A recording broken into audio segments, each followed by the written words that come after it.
our recording. So this will be recorded and available to view on the library's YouTube channel for a month after the talk. And we are very delighted to have Evan Weiner here with us virtually. It would have been hard to get him all the way out here from New York. So this is one blessing of our new virtual programming series. And he is going to share with us the history of the early days of radio. So I will turn it over to you, Evan. Well, thank you, Claire. Thank you for inviting me, and thank you everybody who is in the room right now. My name is Evan Weiner. I started out in this business in 1971. I was in high school, Spring Valley High School, which is about 30 minutes north of Midtown Manhattan on a good day. And I had a teacher named Joe Dionisio, and he said, looked at me. I was in 11th grade, Spring Valley Senior High School. He said, "Student, you got a good voice. How would you like to be in radio?" I said, "Sure, I want to do it in the worst way." And I did.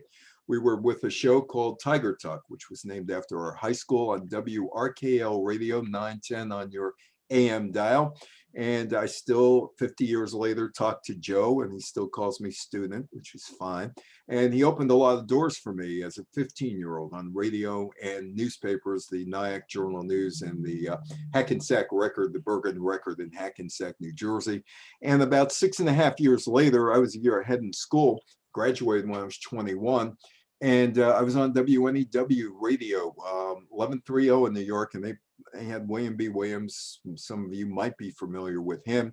And they played Ella Fitzgerald and Nat King Cole and Frank Sinatra, Tony Bennett. But I was working for a 500-watt radio station, and John Lindsay, the former mayor of New York City, told me he was running for Senate in 1980. This guy, Henry Marcotte, called me from WNEW, said, "How would you like to do that story for us?" I said, "Sure. How much are you going to pay me?" He said, $10. Sold, $10. So at the age of 21, I was on 50,000 watts worth of radio station at WNEW in New York. My interest in radio started at the 500-watt radio station I was working for in 1978. Every Sunday at noon, we had a 2-hour radio block, and it was called Radio, the Theater of the Imagination. And we perennially had Jack Benny. Jack Benny was on all the time. But the other 3 shows in that block would rotate. Sometimes it would be The Shadow, who knows what evil lurks in the hearts of men? The Shadow does. Bud Selig, as Bruce Morton could tell you, Bud Selig used to call me the Shadow, the former Major League Baseball commissioner. So we had the Shadow and the Inner Sanctum and Burns and Allen and Fred Allen and Allen's Alley and all that. And here I'm 22 years old. I knew Benny from the reruns on TV, but I didn't know the other people. And they were fabulous. The scripts were fabulous. The acting was fabulous. And ever since then, I've had this love of old time radio, which should have long gone, but you could do it today. There are old time radio apps that you could just download, and you could hear things like Boston Blackie, who starred Chester Morris. But anyway, I have a friend by the name of Marty Markover, and he was a teacher at Spring Valley High School. He got there the year I was leaving, so we overlapped. I didn't have him as a teacher, but we became friends.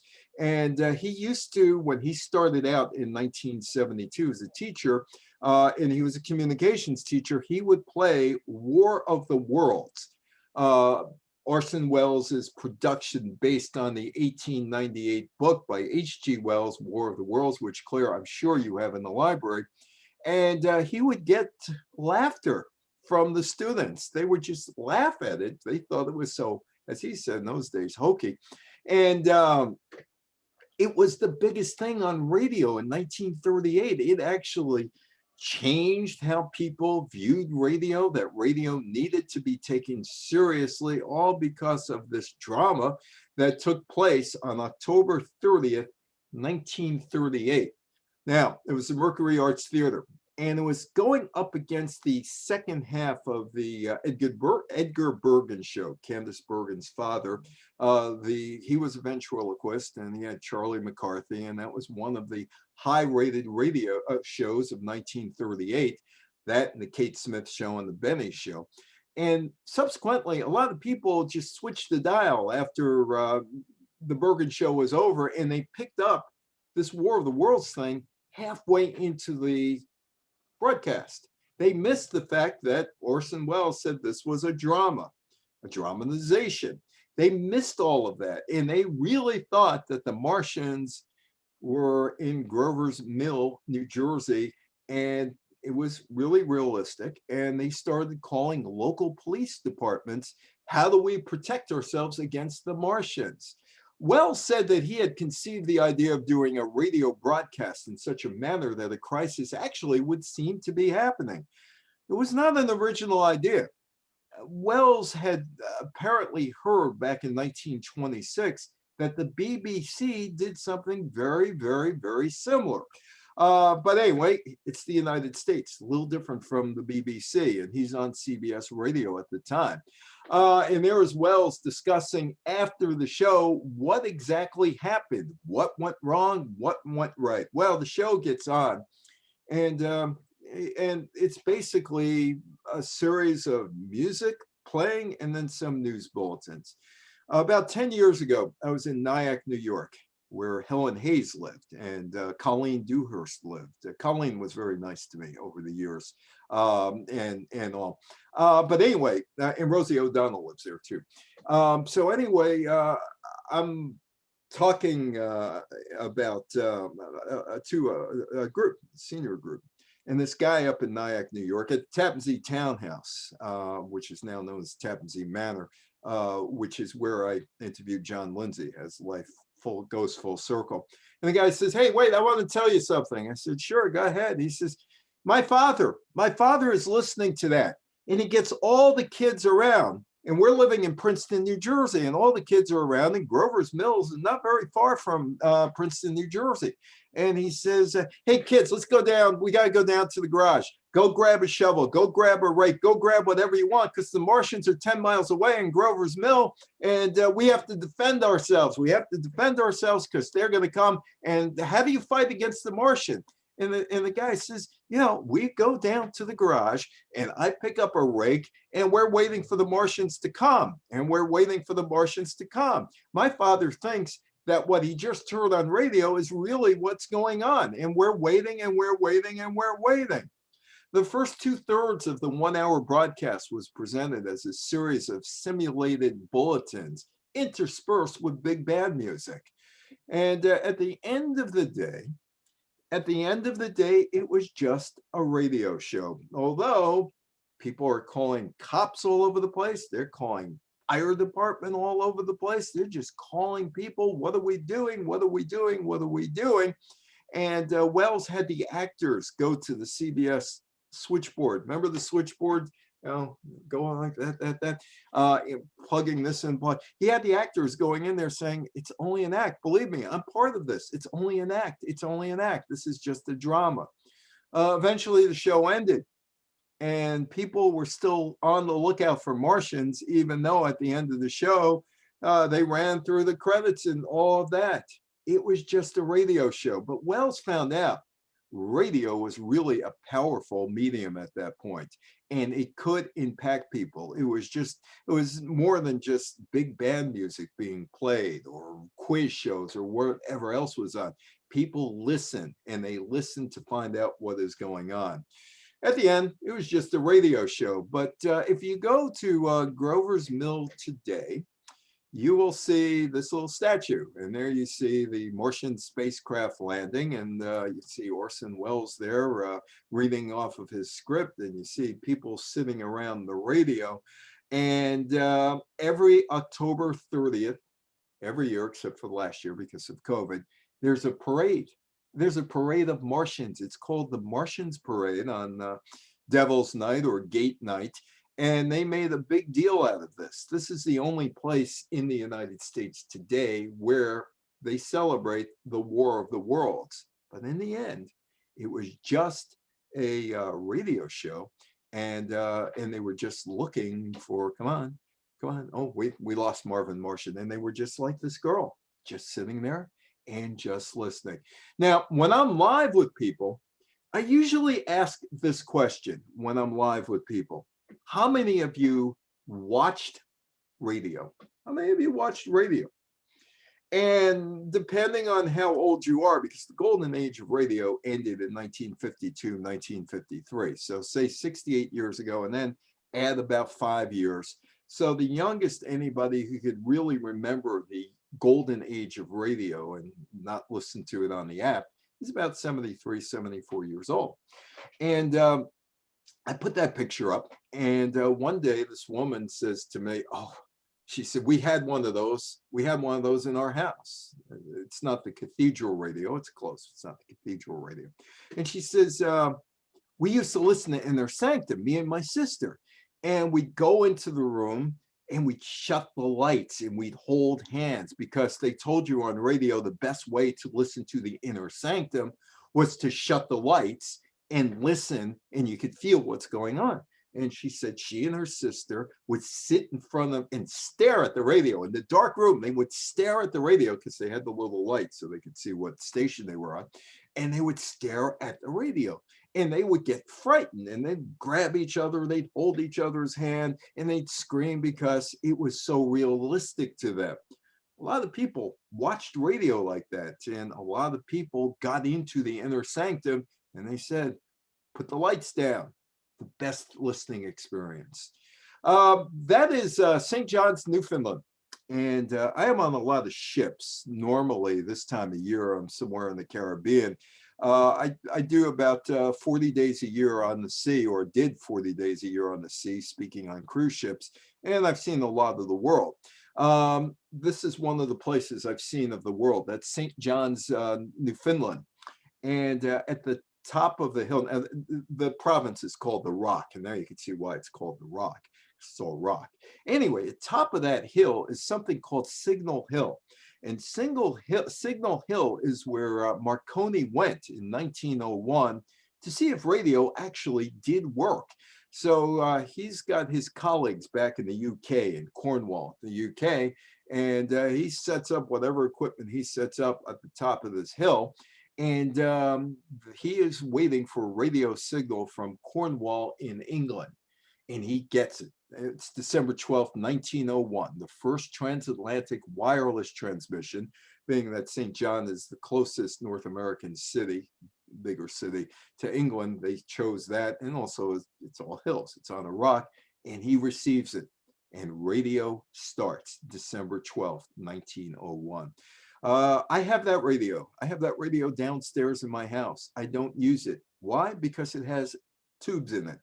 And I have no idea in how I would find a tube to replace a tube that is in that radio. That's a Grundig 1951 radio. Some people used to listen to radio. It's got the AM band, it's got shortwave band on there, and it's got the FM band, the new FM band, because there was a old FM band that was disbanded a few years earlier. That radio still works. I just never use it because I'm afraid a tube will blow out. Now, here's a question for you. United States Radio, was it born in Halifax, Nova Scotia? Yes or no? You could, if you want to answer that, you could unmute yourself, or you could put the answer in the chat box, because I would ask you that question anyway. Was United States Radio born in Halifax, Nova Scotia? Give you 5 seconds to say yes or no. 1, 2, 3, 4, 5. The answer is yes. See, there was this guy by the name of David Sarnoff, and he managed the Marconi wireless station at the John Wanamaker's department store in New York City. Wanamaker's was a big name in New York City, New Jersey, and Philadelphia back in those days. The Wanamaker Mile was the highlight of the Milrose games at Madison Square Garden not way back when, in the 1980s, 1990s. And Wanamaker's had a department store. But in that department store, there was a little area where there was a wireless station, basically to talk back and forth, ham operators, whatever else that was there. And Sarnoff was the manager there. And Sarnoff gets the SOS from the sinking of the Titanic back on April 15th, 1912. And he's going back and forth. He hears the Mayday, Mayday, Mayday. He hears everything else that's going on.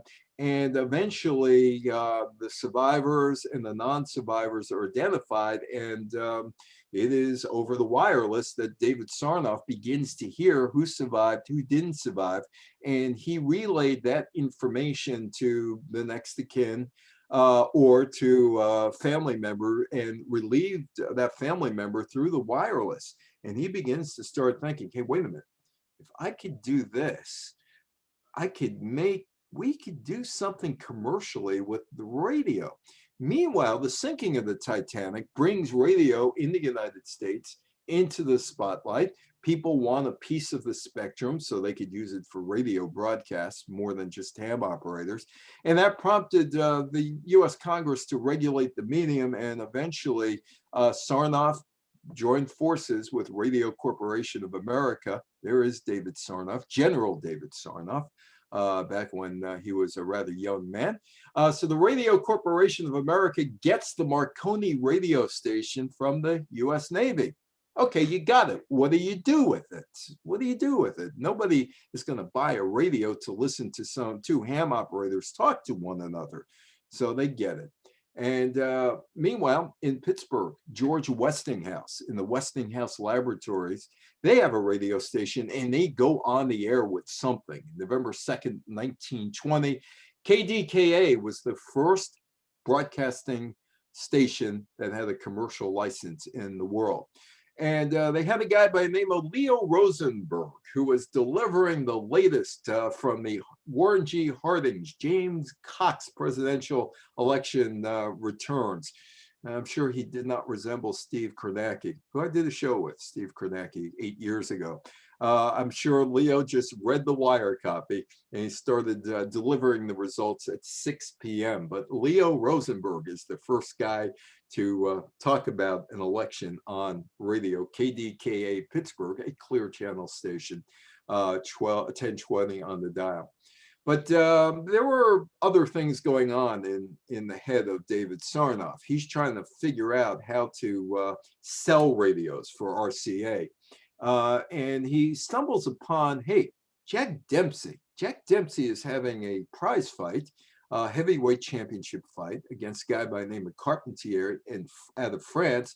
And it's going to be over at Boyle's 30 Acres in Jersey City. So it's just right across lower the docks. It was all docks back in those days in Manhattan, where all kind of cargo came in, but it's right across from there in Jersey City. And they're going to build this temporary stadium now, seat 80,000 people. Hey, I wonder if I could put this on radio. I wonder if that would work, or a radiola. And so he begins to plot. Can I do this? Can I do this? Can I do it? Can I do this? Dempsey was the champion. But Dempsey was kind of like Muhammad Ali in a way. In 1920. He did not serve in World War I, and he claimed an exemption because he was the only one in his family that was making money. So Dempsey was one of these characters that, yeah, people liked him and people didn't like him. And because of that, there is a chance that people will buy radios just to hear him win or get knocked out by Carpentier. That's where sports media rights fees start. Sarnoff had it all figured out. For RCA to sell radios, he needed programming, and he needed music, and he needed news, and he needed sports. But the first thing available to him is sports at that point. And he's going to put this on KDKA radio, which is the only radio station that's on at that point, the Westinghouse studios in Pittsburgh, but their signal was big enough to encompass a lot of the Northeast and going west into Ohio, Indiana, and then going south. So on July 2nd, 1921, Sarnoff arranges the broadcast of the Dempsey-Carpentier prize fight. It's on radio, and within 3 years, the radio music box, which is now being called the radiola, which sold for $75, which in today's money probably would be something like $1,600, $1,700, something like that. And it was a success. People tuned in. It was not really, it reminded me of when I was at WGRC, our 500-watt radio station. We didn't have electricity because it was a power outage, and we hooked ourselves up to a lawnmower so we could be on. They did basically the same thing in those days, whatever was around. But they sold $83.5 million worth of radios after that fight. The fight takes place July 2nd, 1921 at Boyle's 30 Acres in Jersey City. It was the first multi-million-dollar gate in boxing history. 91,000 people watched the fight. RCA had the live coverage on KDKA, and there was also a little station in New Jersey. But because of KDKA, it was the first national radio broadcast. There was Dempsey, and he wins the fight, 4-round knockout, beating Carpentier, 12-round fight. But the fight kind of fades into the background, totally fades into the background. Yeah, Dempsey won. He's still heavyweight champion, all that other stuff. But the big news was that radio broadcast, that fight, it sold. But it wasn't the first fight on KDKA, because a couple of months earlier, KDKA in Pittsburgh did a 10-round fight featuring Johnny Ray and Johnny Dundee in Pittsburgh Motor Square Garden, which still exists today, by the way, not as an arena. But they worked out the kinks at that fight, and there is Johnny Ray, who looks like a real tough guy, doesn't he? They got the thing behind him, but he's the first guy ever to win a fight on radio. August 5th, 1921, KDKA again, the first broadcast of a baseball game was done by Steve Arlen's grandfather, Harold Arlen. On KDKA, Steve Arlen pitched for the San Diego Padres in 1969. Hey, Warren G. Harding, the President of the United States. Warren, that's where you hear it out of. You don't look into it. You turn your head so you could hear it. Well, he was Harding anyway. Warren G. Harding is the first to get a radiola in the White House back in 1922, February 8th, 1922. 2 years later, Calvin Coolidge, who became president following Harding's death in 1923, was the first president to broadcast from the White House. Coolidge's address was for the Washington birthday celebration. It was heard on 42 stations from coast to coast. He was known as Silent Cal, and Art Modell, who is the Cleveland Browns owner, once told me a story about that he had heard from George Hallis, who knew Coolidge. And he said that Calvin Coolidge was asked was told, or met a woman, and the woman said, "I bet you $5 I could make you say more than 4 words." And Coolidge's response to her was, "You lose." 2 words. Sarnoff is in the market for programming, and he picks up the New York Yankees, New York Giants World Series from 1923 on his WEAF 660 frequency. And there's only one reason for that. The guy on the left, Babe Ruth. Babe Ruth is in that pantheon of stars of the 1920s that included Jack Dempsey and would eventually include Rudolph Valentino and Al Jolson and Gertrude Ederle, the first woman who swam the English Channel, and others. And so he snags the broadcast rights because he wants to make sure that people can listen to Babe Ruth, because, hey, the Babe, he could hit a home run at any time, and he was electrifying baseball, and he figured it would be good for sales. And there is Calvin Coolidge. Hey, he's got that cool car, doesn't he? And look where the speaker is on that car. It's out on the running board outside. So I don't know how well you could hear radio inside the car, particularly if the windows are closed, but there he is with his speaker outside. The night before the 1924 presidential election, Coolidge makes history. The largest radio audience ever tuned into a broadcast of his final campaign speech. Coolidge would win the election in March. March 3rd, Americans listened for the first time to their president take the oath of office. It's around this time that GE puts KOA radio, 850 on the dial in Denver, puts it on. And eventually that would be absorbed by NBC, and they would get rid of KOA about 20 years later. Now, the Brits were very appalled at the advertising support entertainment-based radio that was appearing in the United States. They were very appalled. See, in Britain, you bought a radio or radiola, and you had a licensing fee that you had to pay to listen to the programs on just the BBC, and that's how they made their money. whereas Sarnoff figured out, I'm going to sell advertising, and that's how I'm going to make my money. But the Brits were very appalled that Sarnoff came up with this idea. By 1934, Radio Luxembourg had 200,000 watts of power, and they sent popular programs across Europe. That would last until the 1960s because the Beatles were heard on Radio Luxembourg in 1962 and 1963 and boomed all over the continent. Here's an oddity. Programs from the United States were very popular around 1923, 24, 25, 26 in that era in Argentina. And that had to do with the fact that Dempsey fought Firmo, the Argentinian fighter for the heavyweight championship of the world, and that the broadcast came out of the United States, Sarnoff again, and Argentinians knew the radio, listened to that and music from the United States, all because of David Sarnoff. Boom, boom, boom, three little tones, NBC. David Sarnoff forms NBC in 1926. I met Milton Berle up at NBC in 1986 at 1700 Broadway. And it was very nice to me. It was a quick, 10-minute thing. He was waiting to go into some control room to listen back to 60 years of NBC programming, some of which was his. And I was up there doing a report for Jack O'Rourke. And anyway, so he celebrated the 60th anniversary with me. 1700 Broadway for about 10 minutes. NBC Red, that was the flagship station in the network. That was the show, that the station or the network that had the advertisers. They established the shows like the Jack Benny show eventually. Meanwhile, NBC Blue would have sustaining shows. And the best way I can describe NBC Blue is headline news. Not the thing that you see today, but when Ted Turner ran CNN and you had headline news, that was the kind of thing that NBC Blue was doing. Oh, there were radio plays and mystery adventures and detective series, and there were soap operas and quizzes and variety shows and talent shows like Major Beau's Amateur Hour. And Frank Sinatra was on that with the Hoboken Four, and he did not win Major Beau's Amateur Hour.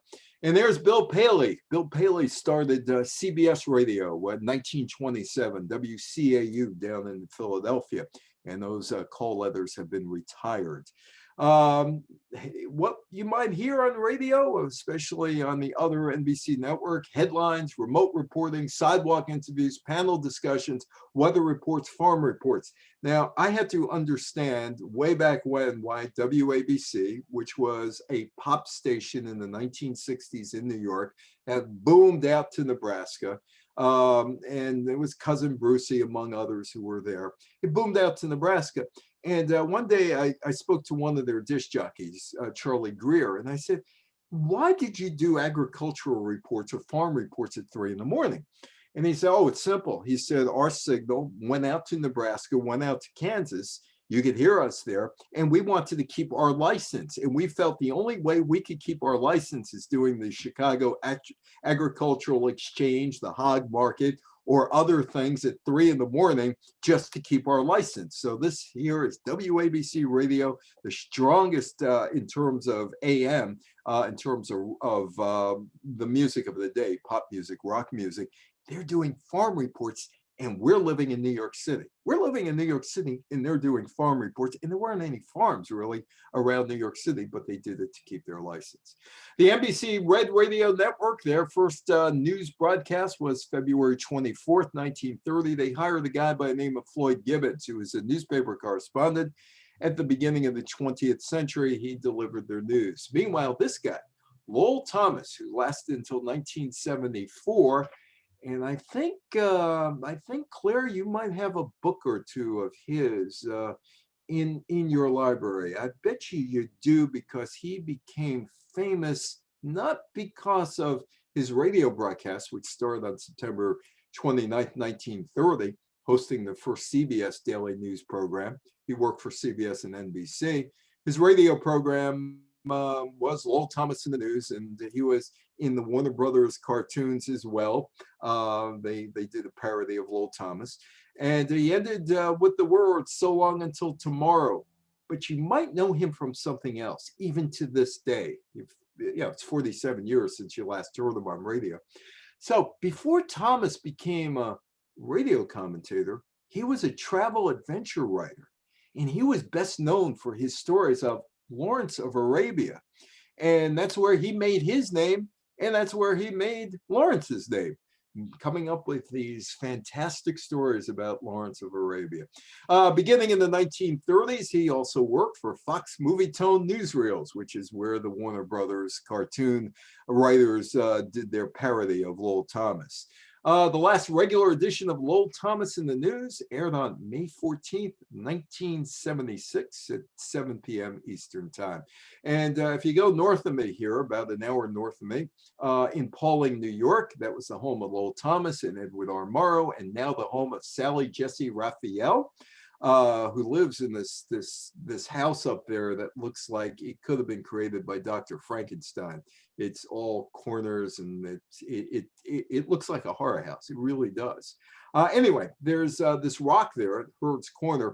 Lowell not only was a radio commentator, but he also was a real estate guy up there, and they are honoring him for two things: the real estate that he did, and also the fact that he was this well-known broadcaster who brought Edward R. Murrow and others to live there. In the 1930s, Jack Benny starts in 1934, and the Benny Show would last until the 1950s, and he was on top for a very, very, very long time.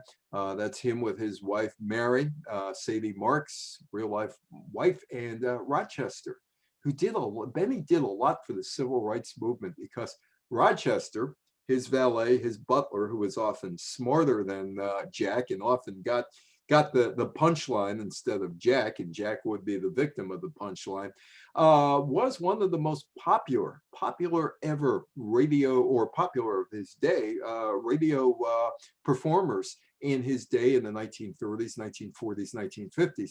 Benny made sure that the Rochester character wasn't the stereotypical character that you would have seen in movies in those days or heard on radio, playing dice and all that other stuff. It started like that. And Benny said, we got to give this guy dignity. And he did. And Rochester would eventually become very, very popular. Benny was the master of timing. Benny also cultivated that image of him, which is he's cheap, miserly, he has the baby blue eyes, he walks like a woman. And did I mention that he was cheap? And it took a while for that character to develop. You're not going to see a character like that develop these days. And of course, he had the best laugh ever on radio during the war. There were two shows, one for the East Coast, one for the West Coast. In Denver, you got the East Coast show, Through the Lines and all that, and fresh show for the West Coast. He's at Ronald Coleman's house, and he's envious, right? And he sees Ronald Coleman, who was an actor at that time, who won an Academy Award, and appeared on the Benny Show every once in a while, allegedly as the next door neighbor. And Benny decides he's going to steal the Oscar, because he never got an Oscar. So he's walking back home down the block, and you hear this: hey buddy, this is a stick up, your money or your life. I said it's a stick up, your money or your life. I'm thinking. And the whole radio world at that point, mid-1940s, just breaks out in a laughter. It was the longest laugh ever for a joke on radio. And it was accidental too, because the writers that he had, okay, we got up to where, he's quiet. Now what do we do? And the writers are going around the room. I don't know. How are we going to end this? I don't know. And there was this one writer said, I'm thinking it over. And they look at him and say, that's it. And the audience knew what was coming. The audience knew what was coming. It didn't matter He had built that character. You knew what lines were coming, and yet you still laughed at it. You thought it was great, or the people in 80 years ago thought it was great. On radio, you might hear Toscanini and the Metropolitan Opera. That's still going on, the Metropolitan Opera, on radio and on TV. Or you might tune into the Rudy Valley show. There are probably none of you know who Rudy Valley and the Connecticut Yankees were. Rudy Valley came after Al Jolson, prior to Bing Crosby, prior to Frank Sinatra, prior to Elvis Presley, prior to the Beatles. He was in that pantheon, Rudy Valley, for a couple of years in the Connecticut Yankees, Bula Bula, Yale University, and all that other stuff. He has a radio show in the 1930s, and who knows, George Gershwin might pop in and play various offsets of the song I Got Rhythm. In Nashville, I was in Nashville in 2002, and I went to the Grand Ole Opry. Fortunately for me, the cathedral was open in downtown Nashville, and I saw a show there, and it was a great show. I love the show. I was there for 5 hours. It's a radio show. That's all it is. With the day I was there, Porter Wagner was the MC, and not Charlie Daniels, little Jimmy Dickens was there, all 4'11" of him. May the bluebird of happiness fly up your nose, was his big song. And WSM in Nashville, that show has been on WSM in Nashville since 1929. Still on. It's a radio show. It's been on for over 90 years. I was at Glen Island today. I told you I was at Glen Island today, and for years I wanted to take this picture because there was a casino in Glen Island, and NBC used to do a show out of that casino. And on the show, on the NBC network, you might hear, look at that guy there, Jimmy Dorsey, or you might hear Glenn Miller, or you might hear Tommy Dorsey. They had the best of entertainment. And then that was not unusual. WLW in Cincinnati, their girl singer was Doris Day. And I know Barbara Cameron, who replaced her. She was the woman who wrote the Roadrunner theme song. She married a Warner Brothers executive. Her son, I know, is David Cameron. He's on cruise ships and all. But the big band era, big band, that was a big thing on radio. And every city had a big band show. Every city. Of course, in New York, you might hear Cab Calloway or Duke Ellington, but every city had that kind of show. Superman started in New York on WOR, February 12th, 1940. It was on Mutual Radio, as I was at one time, between August 31st, 1942 and February 14th, 1949. Now, how many of you like Superman? And how many of you know that Superman can't go near Kryptonite? It could kill him. But do you know why it could kill him? Well, that's a really good story. Bud Collyer, who on TV did Beat the Clock and To Tell the Truth and Junior Miss America, all for CBS, on CBS back in the 50s and 1960s, was a guy who went to Fordham Law School, graduated law school, and found out, don't like this law stuff, don't want to be a lawyer. My sister is an actress, June Collier. So you know what? I think I want to become an actor. And again, days of old time radio, lots of shows on, lots of opportunities for announcers like Bud Collyer, like Bill Cullen, like Gene Rayburn, and others.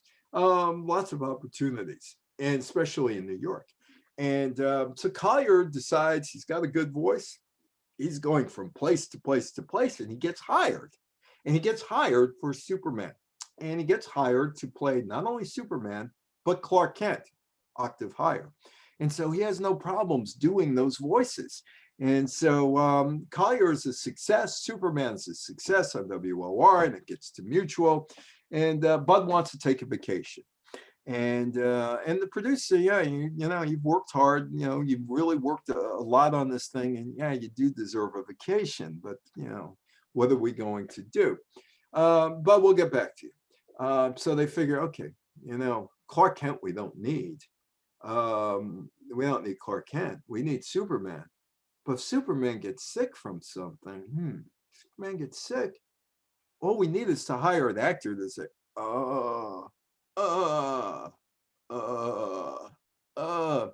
So they're thinking, and they're thinking, and they're thinking. Because the comic strip doesn't have this. Superman's never been sick in the comic strip. So they're thinking, where's Superman from? He's from Krypton. Oh, he's from Krypton. And he has superpowers on Earth because the yellow sun gives him superpowers.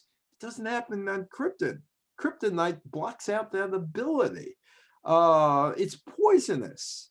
Krypton's sun is red, but if he's exposed to kryptonite here, and there's an immunity there, but if he's exposed to that radiation, it could kill a Kryptonian. That's it. Hey, bud, go on vacation. We got it all figured out. Superman's going to get sick from kryptonite, gets on radio in 1943. That's why Superman has a problem with kryptonite, because of the radio writers, not because of the comic strip. It would take 4 years for the comic strip to catch up to the radio show, which first had Superman get sick. And there is Bud Collyer reading that comic strip. Franklin Roosevelt went directly to the people. He was able to have his fireside chats unfiltered. He's the president of the United States. Of course, Americans own the airwaves, and he's able to go directly and speak to the people from the Oval Office. And he did so. You can see NBC, CBS, the fireside chats. Anybody who is anybody in entertainment had a radio show. This is a cell from What's Up, Doc, 1950, Bugs Bunny cartoon. And I'm a Bugs Bunny alcoholic, so you know, I grew up on I learned everything in life from Bugs Bunny cartoons. Anyway, Al Jolson, Jack Benny, Eddie Cantor making Whoopi, Bing Crosby. It's a cartoon where Bugs Bunny is down and out, and he's a bum, and he meets Elmer Fudd, who is the king of vaudeville and looking for a partner. That's the cartoon, but look at the talent there, and that's only part of the talent. There's Abbott and Costello, there's Fred Allen, who once said of TV is a medium because it's really done well. Victor Borger, Jimmy Durante and Gary Moore, Phil Harris, Bob Hope, and there was Amos and Andy, which started in Chicago in 1927 on WGN radio, and Burns and Allen, and Fibber McGee and Molly, and the Goldbergs, and the great Gildersleeves, because I could always say on the Bugs Bunny cartoons, it was the great Gildersleeves. And he was on radio too. You Bet Your Life. Started out on KGO in San Francisco. Blondie and Dick Tracy and Gasoline Alley and the Gumps and Lil Abner and Lil Off and Nanny and Popeye the Sailor. And getting back to Groucho, his brother Chico was a big band leader and had a radio show, and his drummer was Mel Torme. Hey, how many of you drank Ovaltine? You drank Ovaltine. It's horrible. It's still around. Man, it's horrible. It had these little beads in there and all that. But it was a big sponsor of kid shows. And this guy was once, I forgot where I was. This guy gave my story away, and I looked at him. I said, I'm not sharing my fee with you. You could give the story away and go ahead, but I'm keeping the fee. And he was cool with that. Anyway, somebody the other day, actually, I was doing this talk in Chicago 2 weeks ago, and this woman brought to her video camera this decoder ring, but it was a whistle. It wasn't a ring. It was a whistle in her case. Anyway, that's a decoder ring, and it's Captain Midnight's Secret Squadron. And you listen to that show, which was sponsored by Ovaltine. And what would happen here was that you told your mother and father, get 2 seals from inside of Ovaltine, send them to some place, probably some P.O. box in Chicago, because that's what it seemed to be back in those days. And then you'll get something back. You get a ring back, or this woman got a whistle back. This whistle looked like it was in good shape. Could you still use it? Anyway, so you got this, you got your Secret Squadron ring, and everybody didn't get it at the same time, but they, you know, every week they do the letters and they do the numbers to match up 26 with the letters, and you worked it out. And it was really playing hangman. So you did it every week, and then you start getting more and more and more. And the message is, this is a great message: drink Ovaltine. That was it. Drink Ovaltine. There wasn't some great secret squadron message other than drink Ovaltine. Edward R. Morrow, London Blitzkrieg, covering the the war in Europe with Morrow and his boys and girl, Joe Washburn's wife, Shirley. That's Pearl Harbor. And I was at Pearl Harbor a number of years ago. This is 2005, USS Arizona. And John Charles Daly was on CBS Radio. You probably know him better from What's My Line. He also hosted the Today Show at one point briefly. And he's on radio. And it's December 7th, 1941. And it's about 1 o'clock in the afternoon in New York. And CBS is running a music show. And this was an opera type show, classical music. And John Daly would cut in and say, Pearl Harbor has been attacked. We'll have more news later. It sounded eerily like Orson Welles just 3 years earlier. And it went back and forth like that, but obviously it was a war, D-Day, not D-Day, Pearl Harbor Day. And that was the real thing as opposed to what Wells did. The old redhead, Arthur Godfrey, was on CBS Radio between 1945 and 1972. The Arthur Godfrey time was a Monday through Friday show that featured his monologues, interviews, music, and regular vocalists, which once included Julius LaRosa, who worked at WNEW back in the day when I was there, and used to sing national anthems at Shea Stadium before New York Mets games. Really, really a nice guy. The only guy who was allegedly fired by Godfrey on the talent scouts, the only guy who visited Godfrey on his deathbed from the entertainment industry. Julius said he was never fired by Arthur Godfrey. He was leaving the show, for those of you who remember 70 years ago what happened there. That is a guy by the name of Edwin Armstrong. That is a library. That is a library, Claire. It is the library in Yonkers, New York. And the Yonkers Hall of Fame is right behind the reference desk where you do whatever and where you take when the book checkout and all that. And you got all these people, including Sid Caesar and Ella Fitzgerald, famous people from Yonkers. And you have this guy, Armstrong. And Armstrong was a radio pioneer. He invents FM radio.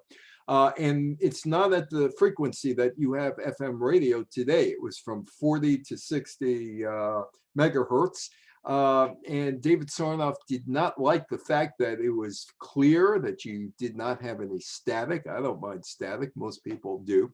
And NBC and Sarnoff would ask the FCC politely, maybe not so politely, to have the FM spectrum removed from Armstrong's frequencies to the ones that we use today, because he felt that Armstrong would have not only competition in radios, there were a bunch of companies that were producing FM radios, but also he did not have FM.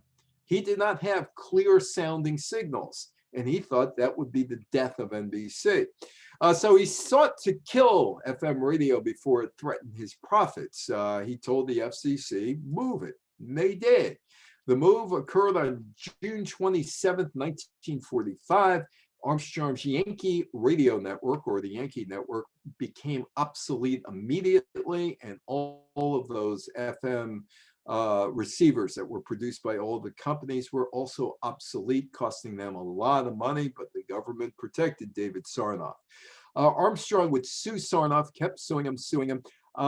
He was not winning. One day he hits his wife, gets in his car because he's frantic, drives into Manhattan, parks his car, goes into a hotel in Midtown Manhattan, asks for a room up on top of the hotel, gets it, jumps to his death afterwards. Sarnoff always said, I didn't kill Armstrong. Armstrong killed himself, but you kind of wonder whether he had a guilty conscience or not. Armstrong, after his death, television's emergent popularity ends the radio golden years, and one of the last experiments, other than Garrison Keillor on NPR, one of the last experiments in radio to make it relevant was the NBC Monitor series. And there you see Gene Rayburn, who invented the modern day morning show on WNEW radio after World War II with D. Finch, and he would move on to TV with the Steve Allen show. Finch would stay at WNEW. He'd have a new partner, Gene Clavin. He was supposed to move with Gene Rayburn, and he didn't think TV was going to last. It was a roll of the dice, but Rayburn did all those game shows and became Steve Allen's announcer on The Tonight Show. But he also dabbled in radio, and he did weekends on Monitor. Monitor had people like Bill Cullen on and Henry Morgan. It was a hodgepodge of music, interviews, humorous, and a whole bunch of other things. And it lasted until the 1970s. Radio evolves into music, top 40 radio, American standards, and then eventually FM catches fire. Rock and Roll Hall of Fame, that's Alan Freed, who invented rock and roll music, allegedly, and got caught taking payola.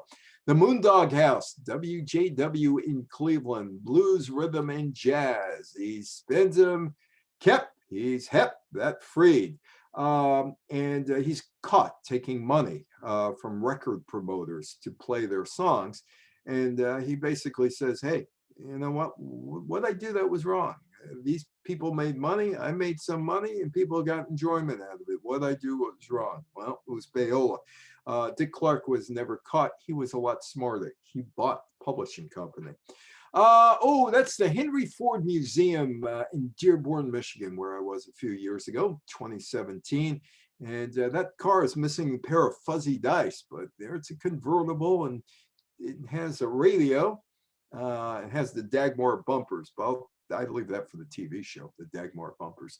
Although if you know anything about TV, you know all about Dagmar, who was the Kim Kardashian of her era because she only had 2 assets. But anyway, the 1956 Chevrolet had AM radios only.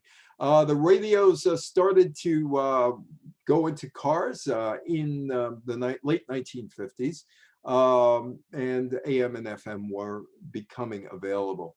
FM radio would provide a place for progressive radio, or here in New York, Scott Muni, who is a DJ at WNEW FM, the Perfect Album side, which came about because Scott wanted to cash his check at 2 o'clock every Friday afternoon.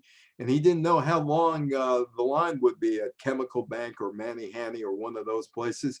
So he would just flip on a long side of a record, usually the Beatles, White Album, one of those sides, and he timed it out where he could get his pay, he could get his check done and then get back up to the station. And I am there between the L and the I. FM radio evolves into all kind of formats. In the 1980s, talk radio would take over the AM dial. And radio as a major medium was done. It was replaced by TV, replaced by cable TV, and replaced by the internet. Back when I was a young man who had hair, back in 1978, that's Spark Hill, New York, in May of 1978, I'm talking to Congressman Jack Kemp. Jack Kemp was laying the groundwork in 1978 to make a presidential bid on the Republican Party line in 1980. And I knew Jack until his death. I was acquaintance with him, and he looked at that picture and said, "What happened to your hair?" I said, "What happened to your wig? It's powdery white now." And he just looked, "Let's go have something to drink." I said, "Yeah, I agree with you." But radio has not had any real innovation since the Monitor thing in 1953. Of course, now there's Sirius XM radio, and of course there was Pandora and all that other stuff.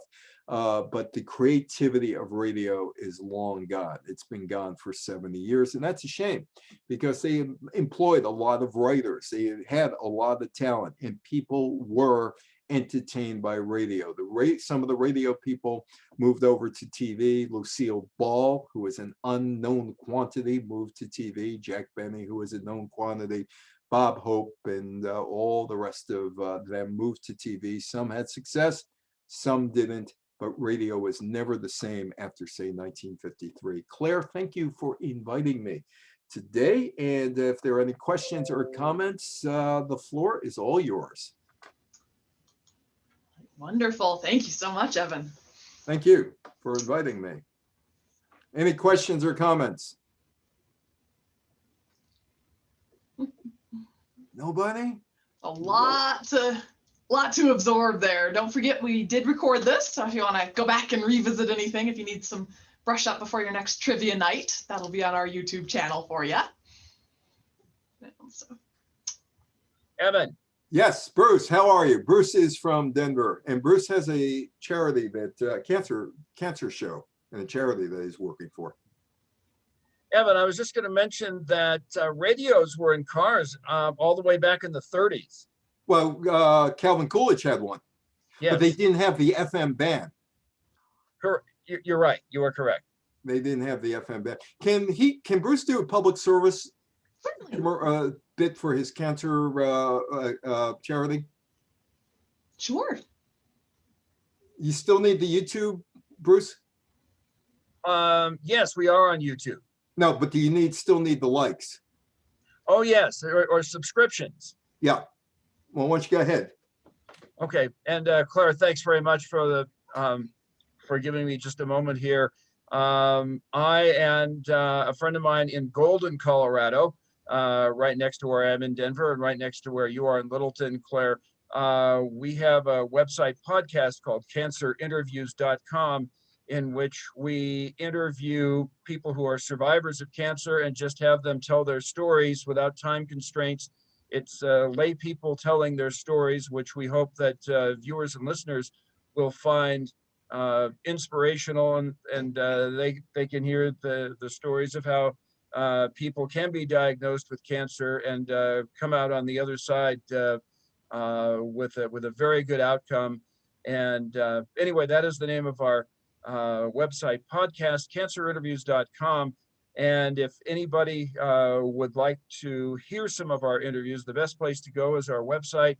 And then we have a YouTube channel. And if you do go to the YouTube channel, there will be a little red button that says subscribe. And if anybody hits subscribe, that is a big help to us. But thanks very much, Claire, and thanks, Evan. I'll speak to you tomorrow, Bruce. Okay. Thanks, Evan. Yep. Anybody Evan? else? Hey, Michael. Hi, how are you? Good. Thank you. It was great show. I appreciate it. Brought back a lot of memories. And when you mentioned Rochester, when they lived in California, my grandparents, who were originally from the old country, were tailors, and Rochester was one of their clients. They had pictures of them in their shop. And anyway, just, I didn't think of that for decades. So thank you for bringing that memory back. And your grandparents. And your grandparents. Anybody else? Well, thank you, Claire, for inviting me. I hope that people enjoyed it. I gotta eat dinner and then I gotta do I gotta do the sequel to this in 1 hour, the early days of TV, which is some of the same people I talk about, the early days of TV. But I'm doing it in New York today, so I don't have to localize it to Chicago. I'm doing it actually Friday in Vermilion, South Dakota, and they did not get TVs until 1955 in South Dakota. And so a lot of what I'm talking about was not available to people in South Dakota, which is interesting. So anyway, so I'm doing the early days of TV in South Dakota for Vermilion. So thank you, Claire, for inviting me. Thank you and so much, thank Evan. everybody else who was here. And I'm gonna go jump out, eat some dinner, and come right back here and do another one in a few minutes. So thank you, Claire. Hope we could see you again sometime. Absolutely. In the future. We'll get that sequel from you one of these days. Yep. So and everybody stay safe. Get your shot if you can. I got both of mine, and I'm counting down to April 7th, where I can feel reasonably good about going into Target. That's okay. My next stop in life. Reasonably good walking into Target, complete masked up and all that other stuff. So everybody stay safe. Have a wonderful night, and have a for those who are celebrating this weekend, the holidays, have a wonderful holiday weekend, and we'll see you somewhere down the line. Thank you, Claire, so much. Thanks and so much, we'll be talking to you. Bye-bye. Bye.